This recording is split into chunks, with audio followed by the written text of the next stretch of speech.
Welcome to Life, Lessons, and Laughter with your host, Glenn Ambrose.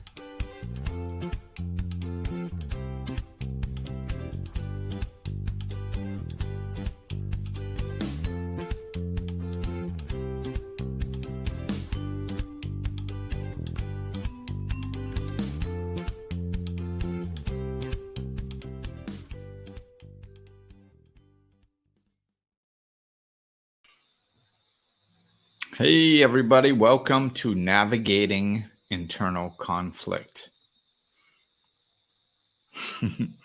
This is something we've all dealt with, right?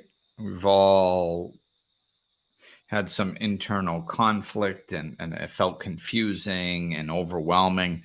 And a lot of times we talk it over and we'll get a little bit of clarity often on the intellectual side, and then we'll just kind of and then we'll drop back into how we what decision we're going to make, like the question, how to handle this conflict, and we'll just go, I don't know yet. I don't know, because and it's overwhelming, and it can be very, very confusing, which can be very, very frustrating. So, this is why I kind of wanted to do this. I was talking with a client, and we're kind of navigating this, and the big piece jumped out right in front of me of the information kind of separated in a way that it hadn't before, which led to me being able to phrase this in a different way, we'll say, or come at this issue from a different angle. So I was like, oh, I think that this could help some people, probably a lot of people. So I should do a podcast. And here we are. So really, what it is when we have a life issue that comes in and we experience internal conflict around it, like we don't know which way to go, what direction to turn, how to navigate it. What that is it's like anything else. If you want to get closer to the truth, you simplify. If you want to get further from the truth, you complicate.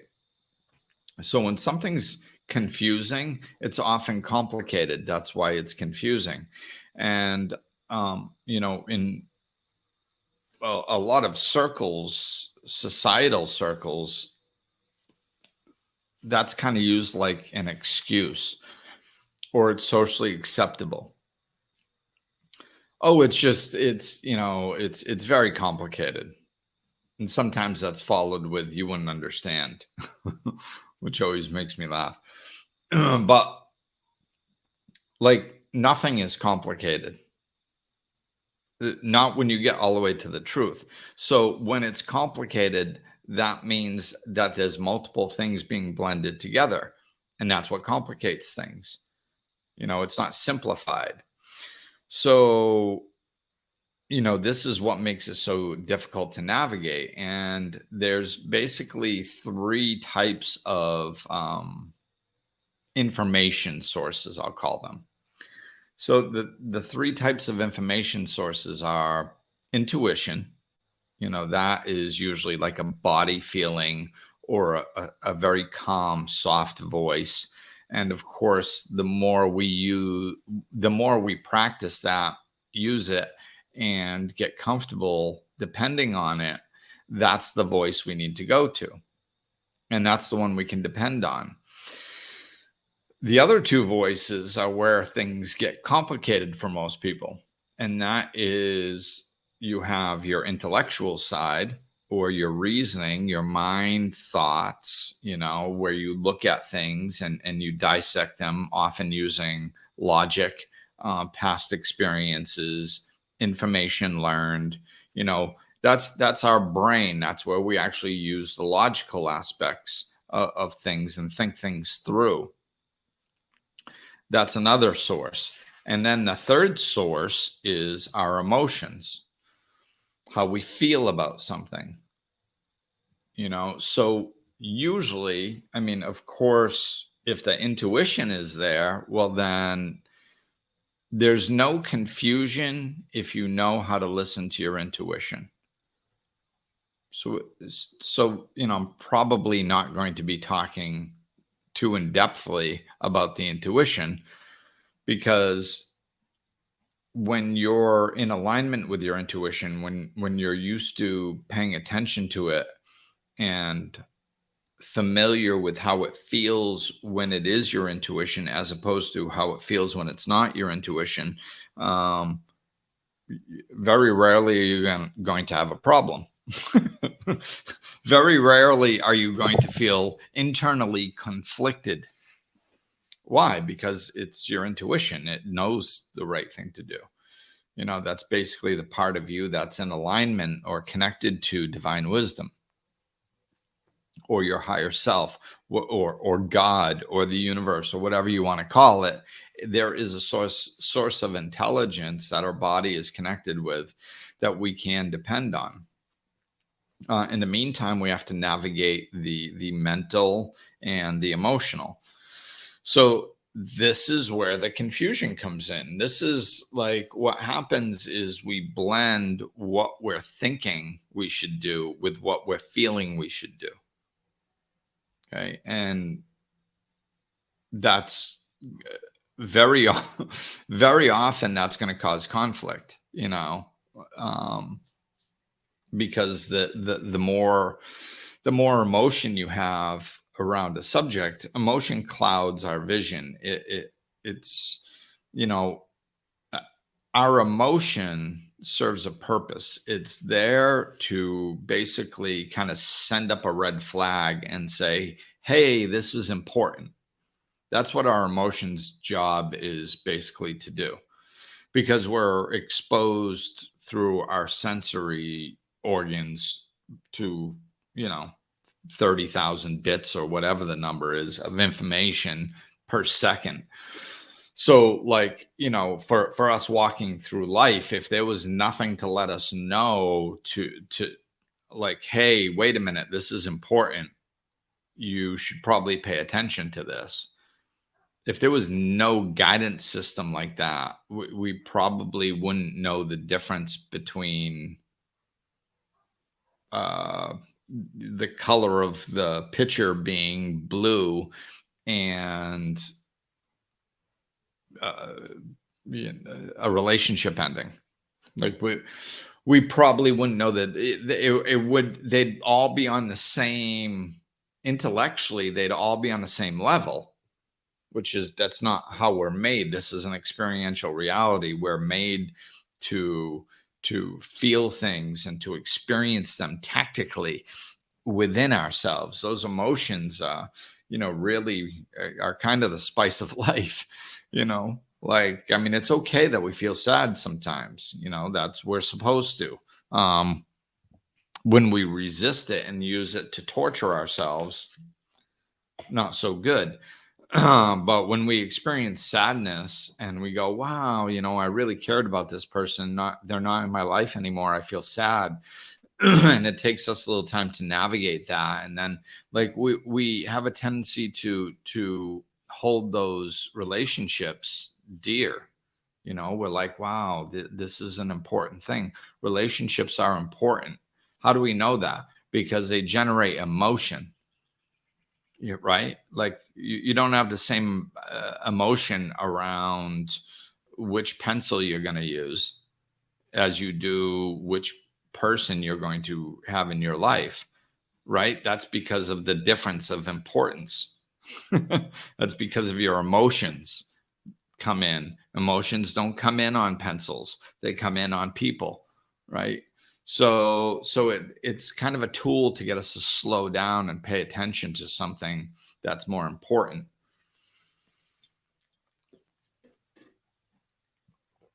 But the problem is that many people use their emotions to make decisions.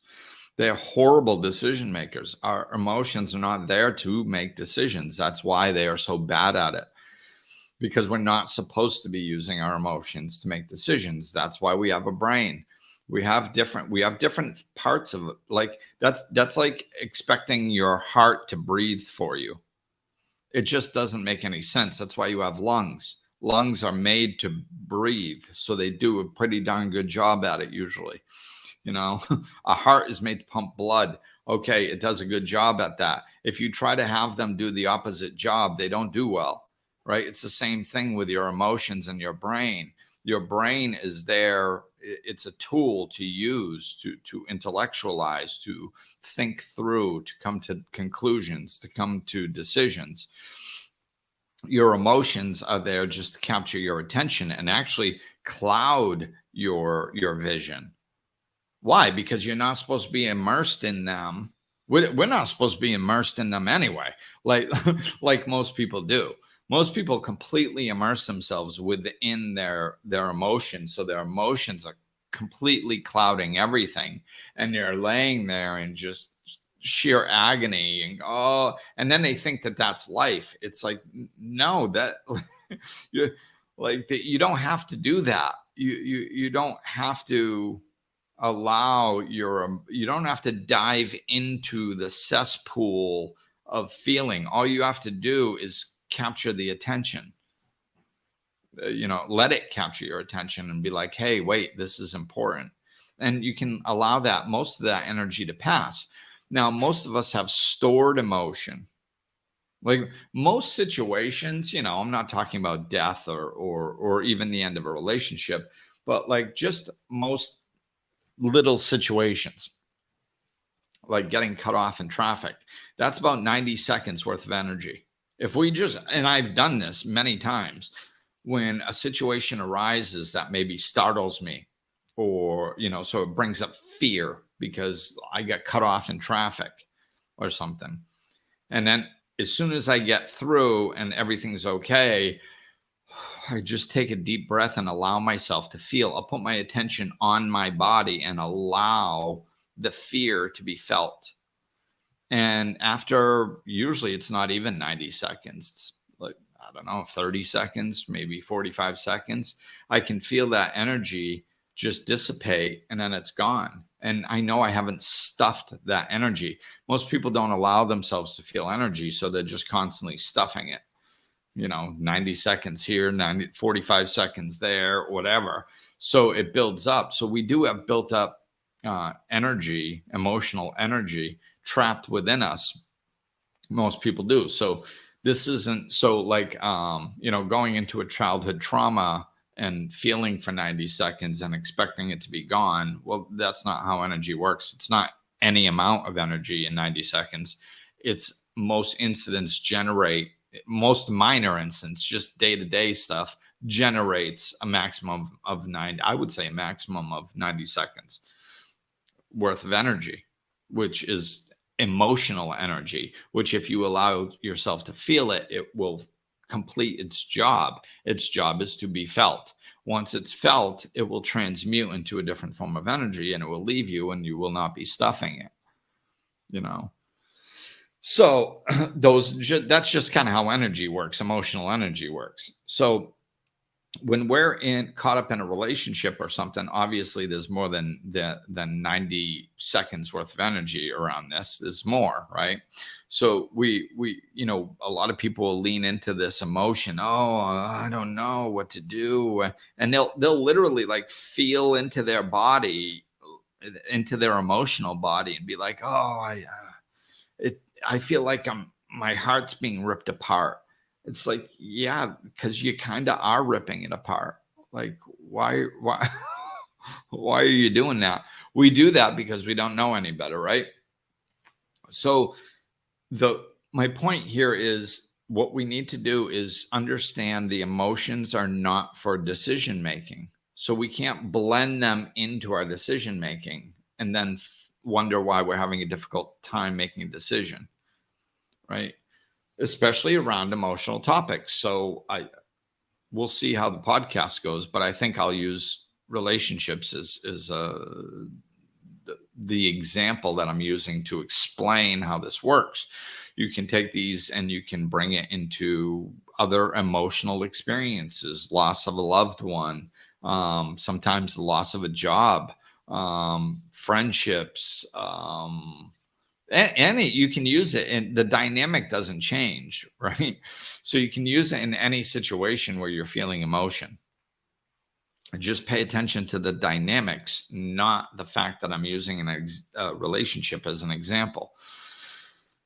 So if you're using a relationship with an example, and let's say you're going through a difficult time and you talk it out and you intellectualize it, and you use your logical mind and you go, oh, wow, like this doesn't seem like it's working.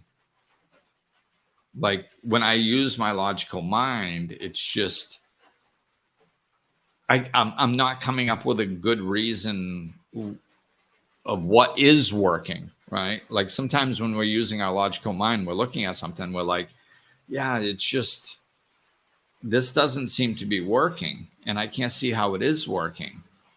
So we'll experience that. And then so that's the intellectual mind, right? And then we'll go, okay, so what should I do? And we'll lean back and we'll bring in the emotion, because that's kind of where we were before we started using our intellect. We were conflicted with our mental and emotional. So if you're conflicted with your mental emotional, you use your mental for a while, and then all of a sudden you go back to where you were and you go back into the emotional and mental aspects where you have both of them. And then you get really confused again. You're like, oh, I don't know what to do. Yeah, see, I'm not sure. And that's when you brought in the feeling, the emotion of the relationship. Like I'm talking about a relationship where you care about the other person. That's why it's triggering so much emotion, is you care about them. So like people figure out in their brain, like, oh, this relationship isn't working. Let's just say this particular relationship needs to end, okay? Not all relationships need to end just because you're having some difficulty figuring out, what the problem is or how to solve it. But let's just say this one needs to end for the sake of the example. So you're like, oh, okay, well, I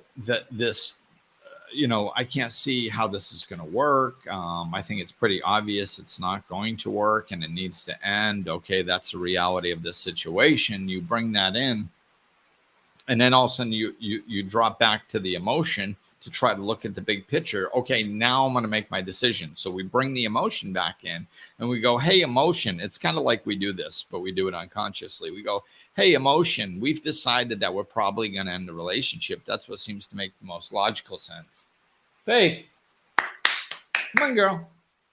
Come on. Come on. Good girl. Sorry about that, people. I hope I didn't yell too loud. The dog was stuck out in the rain. I needed to call her in. She didn't know I was in here. Good girl. Yeah. So we bring in the emotional piece, and that's what messes everything up, because we go intellectually. We're like, oh, this relationship needs to end. Then we go, hey, is that okay, emotions? And the emotion goes, no, I don't feel comfortable with that. Of course you don't feel comfortable with it. You're an emotion that cares about this person. So of course like, are you guys getting this? Of course the emotion is going to say, no, I don't want to end it. Of course, that's an emotional decision. You care about this person. Of course you don't want to end it emotionally. You care about them. Why would you want to end something that you care about on an emotional level? You wouldn't want to end something with somebody that you care about on an emotional level, but on our emotions are not there to make decisions. That's not their job. So do you see how off that is? This is why people feel conflicted a lot of times, is because they're blending their intellectual with their emotional, and then they're wondering why they can't make a decision. Because intellectually, it seems obvious. It's like, oh, okay, this needs to end. Then they bring in the emotion and go, yeah, but it doesn't feel right. Of course it doesn't feel right. You care about them. Why would leaving somebody that you care about feel right emotionally.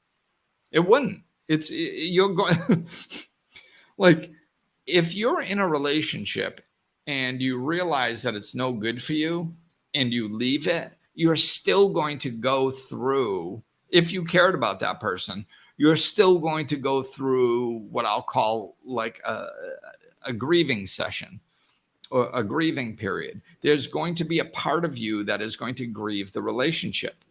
And it just depends on how close and how long the relationship was. If it was short, it's going to be a short period. You might not even notice it.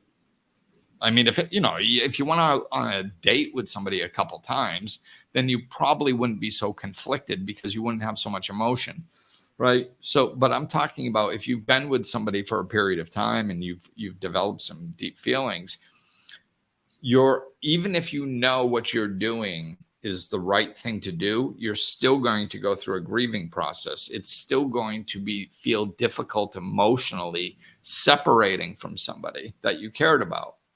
That's just what it feels like when you do that. That's normal, right?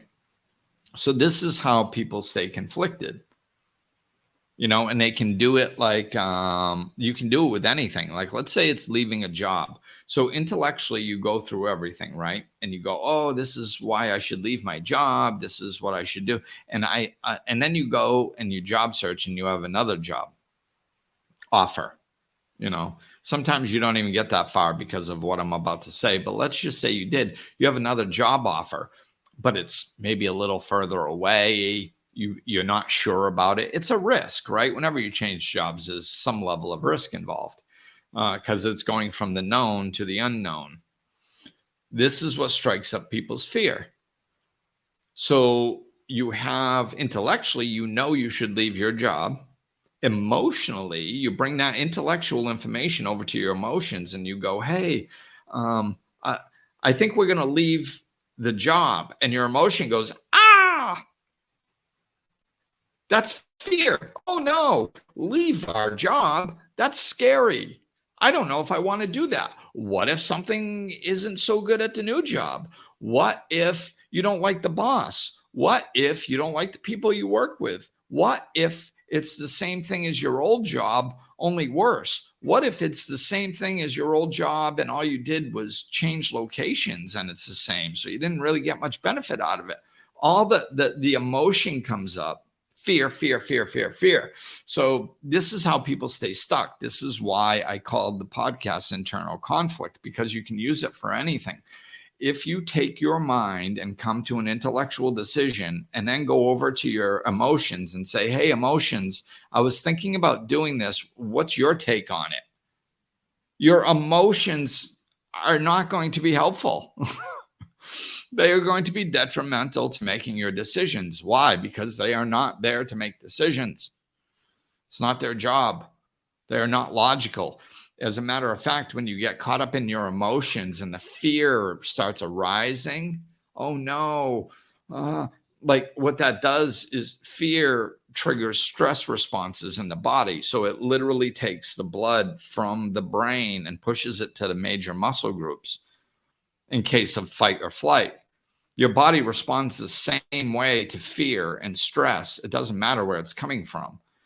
So it literally shuts down your brain so it can't think. So when you're caught up in your emotions, your brain literally scientifically cannot think as clearly. Why? Because you're not supposed to be thinking.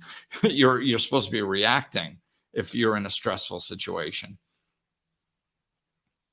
So like, this is why our emotions are not an asset when it comes to decision making. So when I'm looking at big decisions, like, I use my brain, I use my intellect. And I mean, quite honestly, now, as time goes on, I use my intuition more and more and more and more and more. So, I mean, most of my decisions are basically made by my intuition, but there are logical aspects to things. I do need to engage my brain, just to look at the brass tacks of it all, just to look at it realistically.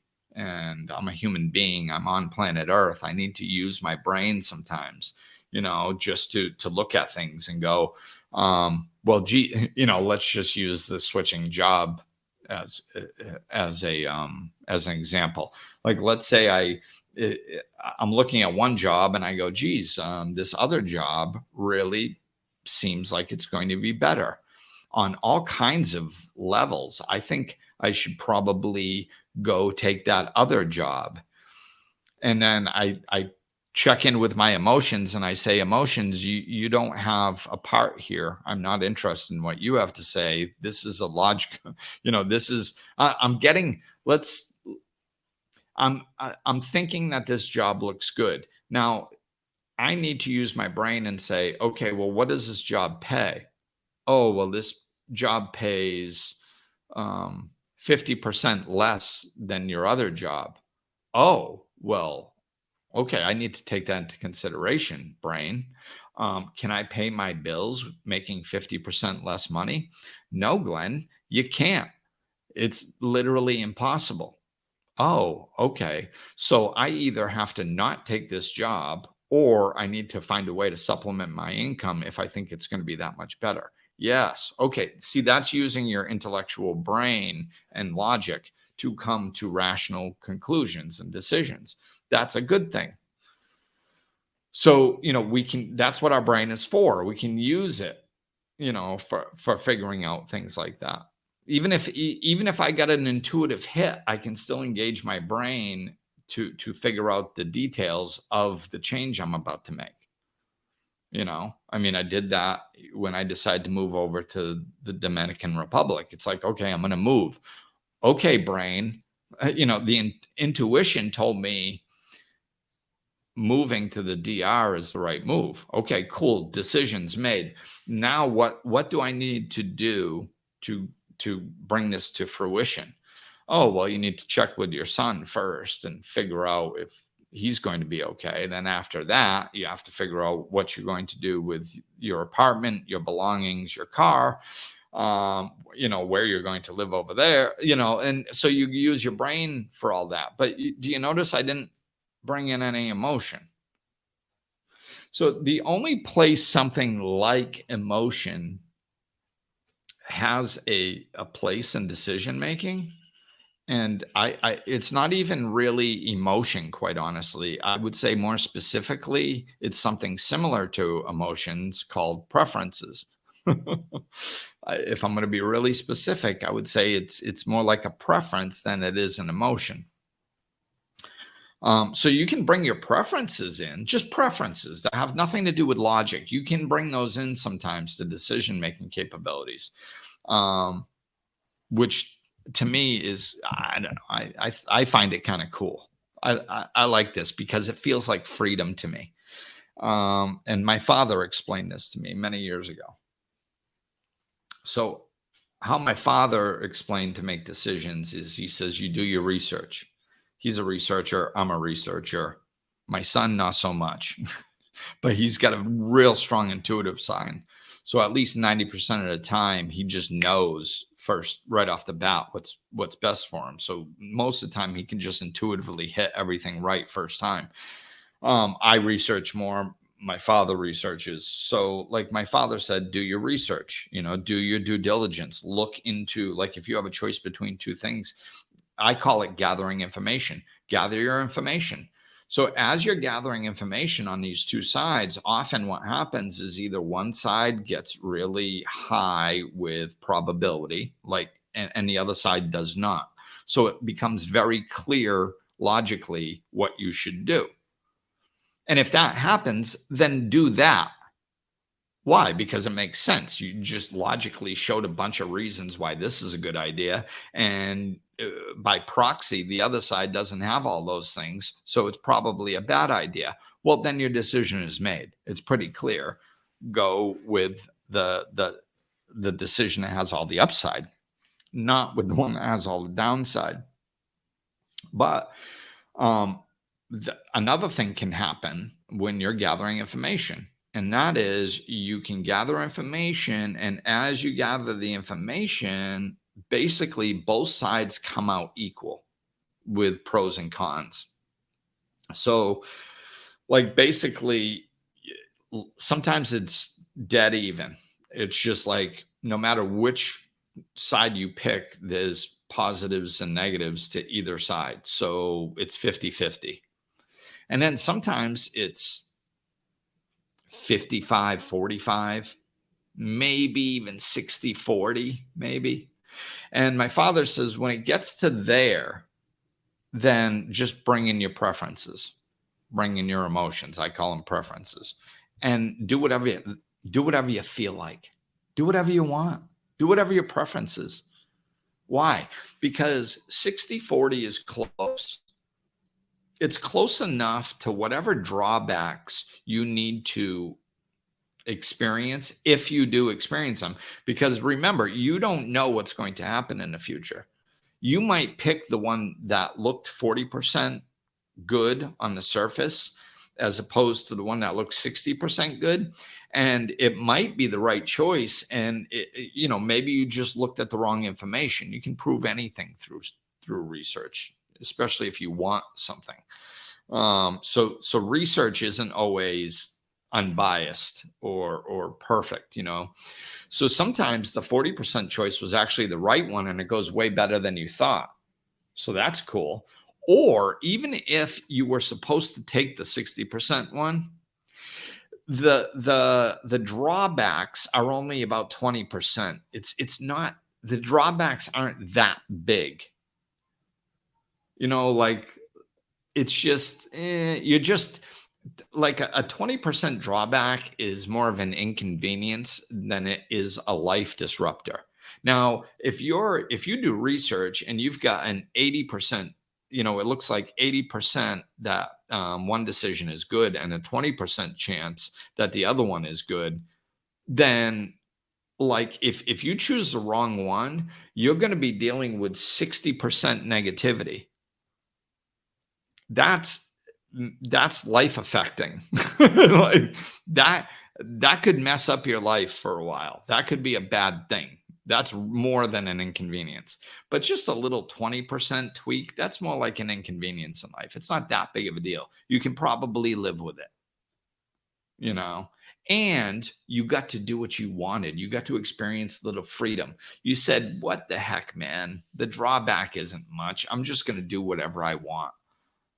I'm gonna do this one just because I like it more. I'm gonna, so cool, and it's fun to do stuff like that. And like I said, the drawbacks are minimal. So cool. So that is a place where you can kind of bring in preferences when you're doing your decision making, but 95% of the process is intellectual. It's gathering information. It's doing your research, weighing the odds, okay, which one's better? Which one has more positive benefits? Which one? And then if you bring in preferences at the end, when it's really close, cool. Take a chance, do something you want. So that's the only time you can, in my opinion, that's where you can bring in something that isn't straight logic or intellect.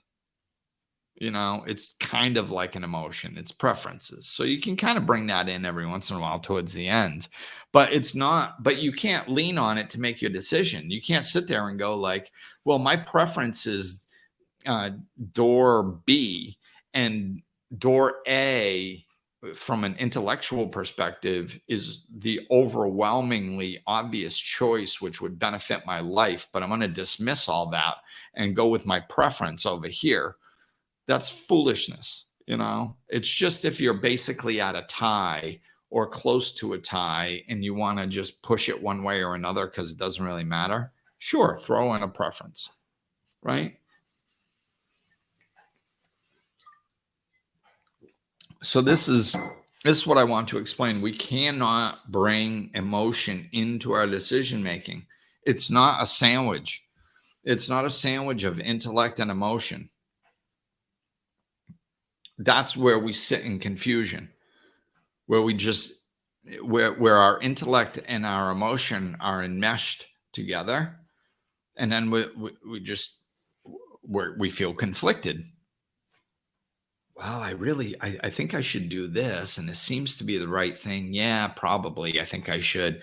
Okay, well, so should I just go do that? And then the emotions rush in. I go, no, that doesn't. Yeah, but you love him. You love her. You're going to miss them. Oh, but, and then you're like, oh, yeah, now I don't know. I kind of thought I should do this, and I really feel like I should do that. You shouldn't feel you should do something. Like I said, I'm not discussing intuition that much. Often, intuition is more of a feeling or a soft, calm whisper or voice, depending on the person. But like, we can't confuse emotion with intuition just because some people use the word feeling to describe them both in different situations. They're not the same. Your emotions are not your intuition. Your intuition makes perfect decisions. Your emotions make horrible decisions and should not be part of the decision making process. So, hopefully that clarifies it. Understand what each thing's job is. What is your emotions job? It's to capture your attention. So things are important. It's to feel things like love and all this stuff. Our emotions are a gift. They're wonderful. They're probably the thing that might make life worth living. Maybe, I don't. I'm just kind of trying to. I'm not diving into this and saying that this is an absolute truth, but there's emotions are a big deal. They're a wonderful part of us, but they're not for making decisions. Just like I was saying before, my heart is a wonderful part of me, but if I'm trying to breathe with it, it's not going to work. My emotions are a beautiful part of me, but if I'm using them to make decisions, it's not going to work. So lean on your mind and your intellect to rationalize and look at things clearly. Keep your feet on the ground and use that to make your decisions. And then when you look at your emotions, you can be like, listen, I understand that this is going to be hard. We're going to feel sad for a while. It's okay. But it's foolishness to stay in this. Because we've looked at it, we used our brain, the thing that's supposed to make decisions. And there's a whole bunch of reasons why we shouldn't be in this. So we need to get out, and we'll work through the emotions of that change as we go, but it's going to be okay. But you don't bring them into the party to ask what their opinion is. So this is where the inner conflict comes from. This is how we can navigate it. And I think that's it. Hopefully that's helpful for you guys. So that's gonna wrap it up. I think I'm just gonna end here. So you guys have a great day, and I'll talk with you soon. Peace.